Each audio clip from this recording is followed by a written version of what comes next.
Hello student, welcome back to my channel. Saxena lab technician में आज हमारा जो टॉपिक है वो है ब्लड के रिलेटेड में आज आपको मैं कुछ बताऊंगी, जिसमें हम लोग पढ़ेंगे कंपोजिशन ऑफ ब्लड और उसके फंक्शन। तो सबसे पहले स्टार्ट करते हैं इंट्रोडक्शन कि हमारा इंट्रोडक्शन क्या है।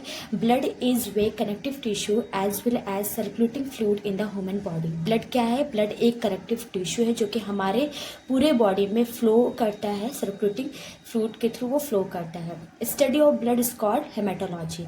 ब्लड की स्टडी को हम लोग क्या कहते हैं? हेमेटोलॉजी कहते हैं। Blood is derived as mesoderm are germ cells layer in the early embryo. Blood हमारा ड्राइव होता है किसके द्वारा? मेसोडर्म के द्वारा। जब प्रारंभिक एम्ब्रियो या भ्रूण में जो हमारी जो जर्म सेल्स लेयर होती है उसके द्वारा ब्लड ड्राइव होता है। पीएच कितना होता है ब्लड का? तो पीएच सबसे पहले तो जो ब्लड होता है वो एल्कलाइन फ्लूइड है, एल्कलाइन नेचर का होता है। उसका जो पीएच होता है वो 7.4 उसकी नॉर्मल पीएच होती है। Blood is red in colour, slightly alkaline और सॉल्ट होता है और वाटर से हैवी होता है। The adult has 5-6 liters of blood which constitute about 8% of our body weight. Adult या हेल्दी पर्सन में जो ब्लड होता है वो 5 से 6 लीटर ब्लड होता है और उसका जो हमारे बॉडी का पूरा जो वेट होता है वो 8% होता है। फिर आते हैं हम फंक्शन ऑफ ब्लड। ब्लड कैसे कार्य करता है? फर्स्ट टॉपिक है transportation, respiration, transportation of oxygen and carbon dioxide. तो ब्लड हमारा ट्रांसपोर्ट होता है किसके थ्रू? रेस्पिरेशन के थ्रू। जब हम ऑक्सीजन लेते हैं तो वो ऑक्सीजन ब्लड के थ्रू ही हमारे पूरे बॉडी में फ्लो करता है। नेक्स्ट है nutrition substance like amino acid and lipid and vitamin, और कुछ न्यूट्रिएंट सब्सटेंस को भी ये ट्रांसपोर्ट करता है। Transportation of hormones from endocrine gland. जो एंडोक्राइन ग्लैंड से जितने भी हार्मोन्स रिलीज होते हैं और वो हार्मोन्स को पूरे बॉडी में ट्रांसपोर्ट करता है blood. Transport metabolic waste like urea etcetera. फिर आते हैं नेक्स्ट रेगुलेशन। ब्लड रेगुलेशन हमारे पूरी बॉडी का जो टेम्परेचर है उसको भी मेंटेन करता है। सबसे पहले है regulation acid and base balance, adjust and maintain body temperature balance between heat loss and heat gain in body. हमारी बॉडी कितना हीट गेन कर रही है, क्या लॉस कर रही है, ये पूरा मेंटेन करता है ब्लड। नेक्स्ट है protection. WBC protects against disease bye phagocytosis.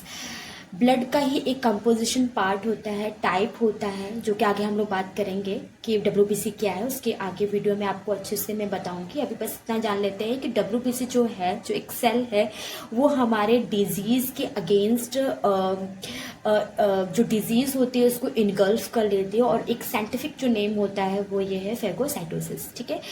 जो फॉर्गन पार्टिकल हमारे बॉडी को हार्म करते हैं, तो हमारे जो ब्लड की जो सेल्स होती है WBC, वो उससे उसके अगेंस्ट फेगोसाइटोसिस कर लेती है, इनगल्फ कर लेती है। Reservoir for substance like water, electrolytes etcetera और परफॉर्म इज द हेमोसाइटोसिस।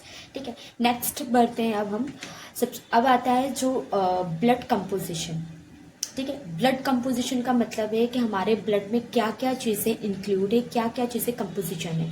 तो सबसे पहले हम जान लेते हैं, एक तो होता है ब्लड, आपने देखा ही होगा, एक लिक्विड पार्ट होता है, ठीक है, और फॉर्मेट एलिमेंट होते हैं। जो लिक्विड पार्ट है उसका जो कितना प्रतिशत रहता है वो है 55%, और फॉर्मेट एलिमेंट से 45%, जैसे कि आप लोग देख रहे हैं सब स्क्रीन में शो हो रहा है। तो लिक्विड पार्ट में भी 3 पार्ट हैं, जैसे वाटर है। तो ब्लड में वाटर की क्वांटिटी कितनी होती है? तो वो जो रहती है वो 90 से 92% होती है। ब्लड में प्रोटीन भी होती है, तो प्रोटीन कितना होता है उसमें? 7% होता है, और अदर सॉल्वेंट भी होते हैं जो कि 1% होता है।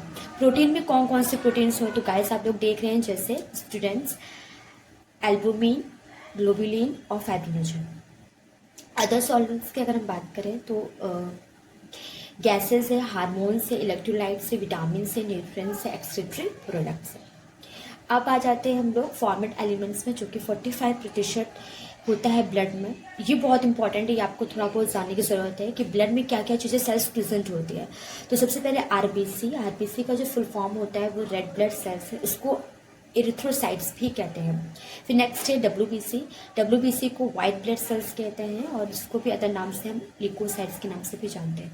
प्लेटलेट्स को भी थ्रोम्बोसाइट्स भी कहते हैं। अब डब्ल्यूबीसी को दो भागों में डिवाइड किया गया, एक है ग्रेनुलोसाइट्स और एक है आर्गेनुलोसाइट्स। ग्रेनुलोसाइट्स भी 3 सेल्स होती हैं, न्यूट्रोफिल्स होती हैं, ईसनोफिल्स होती हैं और बेसोफिल्स। न्यूट्रोफिल्स 50 से 70% न्यूट्रोफिल्स होता है, ईसनोफिल्स 1 से 4% और बेसोफिल्स 1% से भी होता है। ग्रेनुलोसाइट्स 2 भाग होते हैं। ग्रेनुलोसाइट्स 2 टाइप्स होते हैं, लिम्फोसाइट्स जो कि 20 से 40% और मोनोसाइट 2 से 8% होता है। ठीक है, नेक्स्ट कुछ हम डायग्राम देख लेते हैं गाइस। कंपोजिशन ऑफ ब्लड, जैसे कि अभी मैंने स्टूडेंट्स आप लोग को एक्सप्लेन किया है, कुछ डायग्राम्स के अगर शो आपको दिखा दूंगी तो आई नो आपको अच्छे से और क्लियर हो जाएगा। तो जैसे आप इसमें लिखा हुआ है formal element suspended in plasma. ठीक है, आप देख रहे हैं ये एक वेसल्स है और उसके अंदर जो ब्लड से वो फ्लो हो रहा है। तो इसमें क्या क्या चीज़ें हैं, जैसे आपको देख रहा है ये इथ्रोसाइट्स हैं। इथ्रोसाइट्स की जो रेड सेल्स है उसको बोला गया इरिथ्रोसाइट्स, अभी जैसे मैंने आपको बताया। फिर आप लोग ये येलो येलो ये पार्ट है, ये प्लाज्मा है।